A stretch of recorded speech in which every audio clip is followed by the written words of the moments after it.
Hello students, today we discuss about adaptive immunity and its type. Immunity हमारी क्या होती है? डिफेंस सिस्टम होता है हमारी बॉडी का, जो किसी भी फॉरेन पार्टिकल से हमारी बॉडी को प्रोटेक्ट करती है। तो हमारी जो इम्यूनिटी होती है वो 2 टाइप्स की होती है, innate immunity and adaptive immunity. यहाँ पर हम डिस्कस कर रहे हैं व्हाट इज अडेप्टिव इम्यूनिटी। तो हमारी अडेप्टिव इम्यूनिटी होती है वो ऑर्गेनिज्म की पूरी लाइफ टाइम के दौरान डेवलप होती है। सेकेंड पॉइंट है develops after exposure to antigen. जैसे ही कोई भी पैथोजन हमारी बॉडी के अंदर एंटर कर जाता है तो उसके बाद अडेप्टिव इम्यूनिटी डेवलप होती है, या जो भी अडेप्टिव इम्यूनिटी की सेल्स है वो एक्टिव हो जाती है। जैसे थर्ड पॉइंट में है involves the activity of lymphocytes. Adaptive immunity में लिम्फोसाइट सेल्स वर्क करती हैं, तो जैसे ही एंटीजन सेल के अंदर आता है हमारी जो लिम्फोसाइट सेल्स होती है वो एक्टिव हो जाती हैं। और अडेप्टिव इम्यूनिटी हमारी इम्यूनिटी का थर्ड लाइन ऑफ डिफेंस है, या हमारी बॉडी का। अडेप्टिव इम्यूनिटी के कुछ कैरेक्टरिस्टिक्स होते हैं, 4 कैरेक्टरिस्टिक्स हैं। फर्स्ट है diversity, recognising structures of antigen. Second है antigen specificity, ability to recognize and respond to particular target। Means जो अडेप्टिव इम्यूनिटी होती है वो एक पर्टिकुलर टारगेट के लिए स्पेसिफिक होती है। जैसे हमारी इनेट इम्यूनिटी है वो नॉन स्पेसिफिक है, वो हर तरह के ऑर्गेनिज्म पे, हर तरह के माइक्रोब पे वर्क करती है। बट जो अडेप्टिव है वो स्पेसिफिक होती है किसी पर्टिकुलर टारगेट के लिए, पर्टिकुलर माइक्रो ऑर्गेनिज्म के लिए। थर्ड है कि इसमें मेमोरी सेल्स होती हैं। मेमोरी सेल्स मीन्स जैसे ही एंटीजन हमारी बॉडी पे अटैक किया तो जो लिम्फोसाइट सेल्स होती हैं वो अपना एक्टिव होंगी, अपना वर्क करना स्टार्ट करेंगी और बॉडी में एंटीबॉडीज प्रोड्यूस कर देंगी। तो वो एंटीबॉडीज जो प्रोड्यूस हुई है, कुछ एंटीबॉडीज तो उसको किल कर देती हैं जो एंटीजन आया है, कुछ एंटीबॉडीज मेमोरी सेल की फॉर्म में बॉडी में रह जाती है, ताकि जब दोबारा से वही सेम एंटीजन हमारी बॉडी में दोबारा एंटर करेगा तो वो रैपिड रेस्पॉन्स करेगी उसके अगेंस्ट। वो उतनी प्रोसेस नहीं चलेगी कि लिम्फोसाइट सेल्स एक्टिव होंगी फिर एंटीबॉडीज बनाएंगी। पहले से ही एंटीबॉडी हमारी बॉडी में रह जाती है मेमोरी सेल की फॉर्म में। तो जैसे लिखा है second exposure to the same organism, अगर वही ऑर्गेनिज्म दोबारा आएगा तो उसके लिए मेमोरी सेल ऑलरेडी प्रेजेंट है, वो उसके अगेंस्ट रैपिड रेस्पॉन्स करेंगे और उसको किल कर देंगे। फोर्थ है हमारा recognition between self and non self. फिर आता है हमारा टाइप्स ऑफ इम्यूनिटी। हमारी इम्यूनिटी जो है अडेप्टिव इम्यूनिटी 2 टाइप्स की होती है, humoral immunity and cell mediated immunity. जो ह्यूमोरल इम्यूनिटी है उसमें हमारे बी लिम्फोसाइट्स वर्क करते हैं, जो सेलुलर इम्यूनिटी है उसमें टी लिम्फोसाइट्स वर्क करती है। फिर हम देखते हैं जो यहाँ हम डिस्कस करेंगे सबसे पहले सेल मीडिएटेड इम्यूनिटी रेस्पॉन्स। तो जो सेल मीडिएटेड इम्यूनिटी होती है उसमें हमारी टी सेल्स आती हैं, यानी कि T lymphocytes. T lymphocyte cells जो होती हैं वो इन्फेक्टेड सेल के अगेंस्ट रेस्पॉन्स करती है, जैसे हमारी virus, bacteria and parasite pathogens within cell. T lymphocytes अगर हम देखें तो 3 टाइप्स की होती है हमारी, टी एच सेल यानी कि T helper cell, T C cell यानी कि टी साइटोटॉक्सिक सेल, और टी मेमोरी सेल जो बॉडी में रिमेन करती है।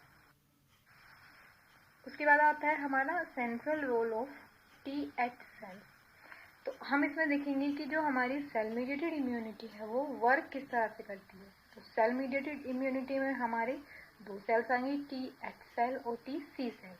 तो जो टी एच सेल होती है वो बॉस की तरह होती है, वो पूरा जो वर्क है वो वर्क प्लान है वो कैरी करती है। तो जैसे ही हमारी बॉडी में कोई एंटीजन आएगा, अंदर एंटर करेगा, तो सबसे पहले जो एपीसी होती है यानी कि एंटीजन प्रेजेंटिंग सेल्स जो होती हैं, जो हमारी मैक्रोफाजेस यहाँ पे लिखी हुई है, वो क्या करेंगी, सबसे पहले उस एंटीजन को एनगल्फ करेंगी, डिस्ट्रॉय करेंगी और उसका एक पार्ट अपनी सरफेस पे प्रेजेंट करेंगी। जैसे कि इनका नाम ही है एंटीजन प्रेजेंटिंग सेल, तो यानी कि ये एंटीजन को डिस्ट्रॉय करके प्रेजेंट करती है अपनी सरफेस के ऊपर।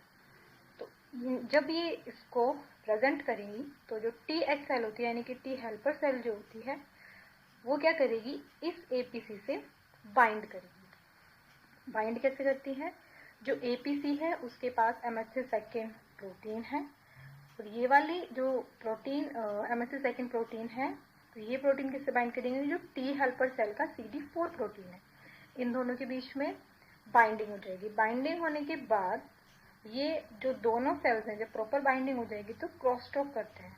क्रॉसटॉक जब ये करते हैं, क्रॉसटॉक करते हैं ये केमिकल की हेल्प से, यानी कि कुछ केमिकल सिग्नल रिलीज होते हैं और उसके थ्रू इनका क्रॉसटॉक चलता है। तो जो वो केमिकल सिग्नल होते हैं उसको हम कीमोकाइंस बोलते हैं या साइटोकाइंस बोलते हैं। तो जैसे ही इन दोनों की बाइंडिंग हो जाएगी, तो APC जो होती है हमारी, इंटरल्यूकिन फर्स्ट, एंड कुछ अदर साइटोकाइंस होते हैं, इंटरल्यूकिन 12 होता है, वो रिलीज करेंगी।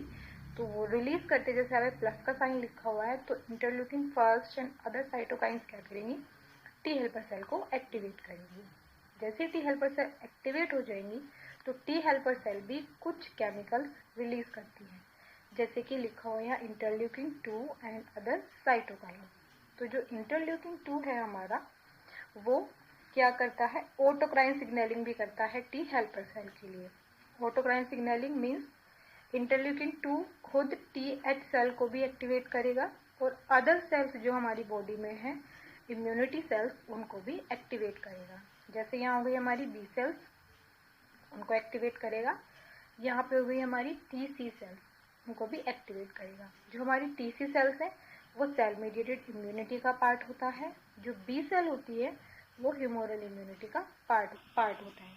B सेल का हमारा जो नंबर है वो तब इंक्रीज होता है जब हमारी TH सेल सिग्नल देती है उसको और कुछ केमिकल रिलीज करती है। उसके बाद B सेल का नंबर इंक्रीज हो जाता है और वो एंटीबॉडी के प्रोडक्शन में चली जाती है। यहाँ पे फिर हम देखते हैं कि the killing action of the TC cell on an infected host cell. TH cell ने अपना वर्क किया, केमिकल रिलीज किए, खुद को भी एक्टिवेट किया, TC सेल को भी और B सेल्स को भी। तो TC सेल किस तरह से वर्क करती है, TC सेल जो हमारी होती है वो डायरेक्ट बाइंडिंग करती हैं जो इन्फेक्टेड सेल है उससे। इन्फेक्टेड सेल से कैसे बाइंडिंग करेगी, जैसे हमारा जो टी हेल्पर सेल है उसके पास प्रोटीन थी हमारी, ऐसे ही TC सेल के पास होती है। वहाँ पे इन्फेक्टेड सेल के पास प्रोटीन थी क्लास सेकेंड MHC मॉलिक्यूल, यहाँ पर है क्लास फर्स्ट MHC मॉलिक्यूल। तो जो साइटोटॉक्सिक टी सेल है इस MHC फर्स्ट मॉलिक्यूल से बाइंड करेंगी सबसे पहले। उसके बाद क्या होगा, जैसे ही बाइंड हो जाएंगी तो हमारी जो TC सेल्स होती हैं उसके पास दो एंजाइम होते हैं, एक परफोरिन और एक ग्रेजाइम। तो जैसे ही बाइंड हो जाएंगी तो क्या होगा, परफोरिन रिलीज करेगी TC सेल्स, और परफोरिन का वर्क होता है पोर फॉर्मेशन का। तो परफोरिन क्या करेगी, जो भी हमारे टारगेट या इन्फेक्टेड सेल है उसमें पोर का फॉर्मेशन कर देगी। तो जैसे ही इनमें पोर ओपन हो जाएंगे तो ग्रेजाइम जो होता है, जो TC सेल ने रिलीज किया है, वो ग्रेजाइम उस इन्फेक्टेड सेल्स के अंदर उन पोर्स के थ्रू एंटर कर जाएगा। जैसे ही वो अंदर एंटर करेगा तो जो इन्फेक्टेड सेल है वो किल हो जाएगी। ये वर्क है TC सेल्स का। TH सेल्स का वर्क हमने देखा, TC सेल्स का देखा। अब हम देखते हैं B सेल्स कैसे वर्क करेंगी। जैसे ही यहाँ पे टी हेल्पर सेल बाइंड करेंगी एंटीजन प्रेजेंटिंग सेल से, ठीक है, तो उसके बाद होता है जो हमारी हेल्पर सेल्स है वो केमिकल रिलीज करेंगी। तो केमिकल जैसे वो रिलीज करेंगी साइटोकाइंस हमारी B सेल्स को चाहिए होता है एक्टिवेट होने के लिए, क्योंकि जब तक वो एक्टिवेट नहीं होंगी उनका नंबर ऑफ सेल्स इंक्रीज नहीं होगा और ना ही एंटीबॉडीज का प्रोडक्शन होगा। तो जैसे ही हमारी activated helper T cell cytokine release करेंगी तो B सेल एक्टिवेट हो जाएंगी।